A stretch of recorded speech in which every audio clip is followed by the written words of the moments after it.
इस बीच एक बड़ी खबर आपको दे दें, बंगाल की राजनीतिक सरगर्मी से जुड़ी ये बड़ी खबर इस वक्त की हम आपको बता रहे हैं। बंगाल के लिए बीजेपी का घोषणा पत्र 21 मार्च को जारी होगा और कोलकाता में गृहमंत्री अमित शाह बीजेपी का घोषणा पत्र जारी करेंगे। इस वक्त की बड़ी जानकारी हम आपको दे रहे हैं।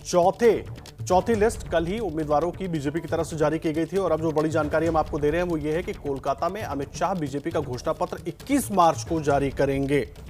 21 मार्च यानी कि परसों बीजेपी की तरफ से घोषणा पत्र जारी किया जाएगा। उसमें बंगाल के लोगों को लेकर अब तक जो कुछ बीजेपी का प्लान है वो तमाम बातें लोगों के सामने रखी जाएंगी। किस तरीके से बीजेपी सोनार बांग्ला की परिकल्पना कर रही है और बंगाल को आगे बढ़ाने की क्या कुछ बीजेपी का प्लान है, वो सब कुछ जनता के सामने घोषणा पत्र के जरिए रखा जाएगा। और गृहमंत्री अमित शाह घोषणा पत्र 21 मार्च को जारी करेंगे। 21 मार्च को बीजेपी अपना घोषणा पत्र बंगाल चुनावों के लिए जारी करेगी। अमित शाह कोलकाता में घोषणा पत्र जारी करेंगे। आपको बता दें, इसके पहले दीदी अपना घोषणा पत्र टीएमसी का घोषणा पत्र जारी कर चुके हैं, जिसमें कई लोक लुभावन दावे और वादे बंगाल की जनता से किए गए हैं।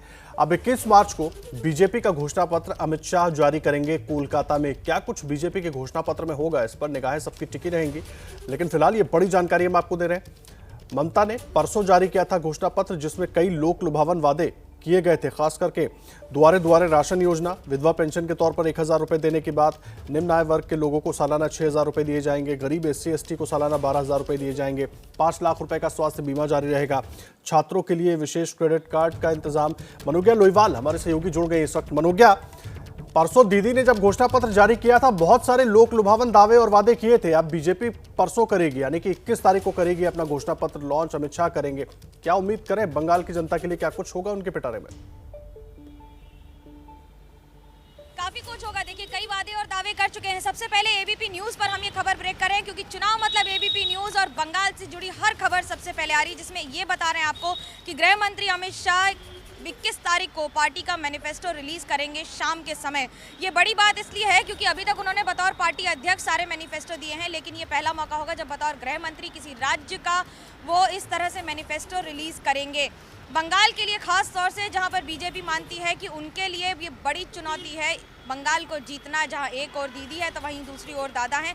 लेकिन इस मैनिफेस्टो में कई बातें होंगी। हमारे सूत्र बता रहे हैं कि पहला ये कि सरकारी नौकरी की बात रखी जाएगी, जिसमें 33% रिजर्वेशन महिलाओं को दिया जाएगा सरकारी नौकरियों में। दूसरी बड़ी बात, 7th पे कमीशन को लॉन्च किया जाएगा, यानी कि लागू कर दिया जाएगा बंगाल में। उसके साथ साथ 18,000 रुपये जो किसानों के बाकी अभी बकाया माने जा रहे हैं बंगाल के लिए, वो होगा। और आयुष्मान भारत को पहली कैबिनेट में रखने की बात जो पहले प्रधानमंत्री कर चुके हैं कि जैसे ही कैबिनेट होगी पहली, अगर उनकी सरकार आई तो उसके साथ साथ आयुष्मान भारत भी बंगाल में लागू कर दिया जाएगा। देखिए, ये वो बातें हैं जो पहले बोली जा चुकी हैं, लेकिन बतौर मैनिफेस्टो ये बंगाल में आकर बंगाल की जनता को बोलना बड़ी बात होगी। अहम जानकारी आप दे रहे हैं मनोज्ञा लोईवाल हमारे सहयोगी हमारे साथ जुड़ी हुई है और पूरी जानकारी दे रही है। देखिए, बीजेपी अपना घोषणा पत्र जारी करेगी 21 मार्च को और सबसे बड़ी बात यह है कि गृह मंत्री अमित शाह घोषणा पत्र जारी करेंगे।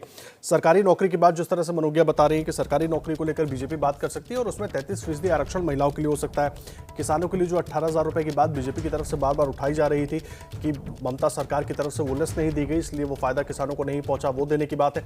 और इसके अलावा तमाम लोक लुभावन दावे और वादे होंगे ताकि बंगाल की जनता जब मतदान करने के लिए निकले तो वो बीजेपी को वोट दे। ये तमाम अहम बातें हैं। इसके पहले आपको बता दें, टीएमसी अपना घोषणा पत्र जारी कर चुकी है और टीएमसी ने उसमें कई लोक लुभावन वादे किए हैं बंगाल की जनता से। अब ऐसे में अहम हो जाता है बीजेपी का घोषणा पत्र और खास करके आयुष्मान भारत योजना का जिक्र भी इसमें रहेगा, क्योंकि आयुष्मान भारत योजना को लेकर कई बार बीजेपी हमलावर भी हुई है ममता बनर्जी के ऊपर, टीएमसी के ऊपर। न पाबंदी हो न कोई हद हो तो बस खुद बनाई सरहद हो। ये मुहिम है परतों में छिपे हर सच की तलाश की, सियासत पर रखी पैनी नजर और आंख की, खबरों की दुनिया में एक जिम्मेदार आवाज की, जुर्म और जुल्म के खिलाफ हर बेबस के लिए इंसाफ की। जब कोई हद नहीं इंसानियत के लिए जज्बात की, जब कोई हद नहीं खुशियों और ख्वाब की, तब कोई हद क्यों हो नए नजरिए और बदलाव की। तोड़ के हदों के ताले नए सपनों को पाले, बांधे सबको एक धागे, आपको रखे आगे एबीपी न्यूज।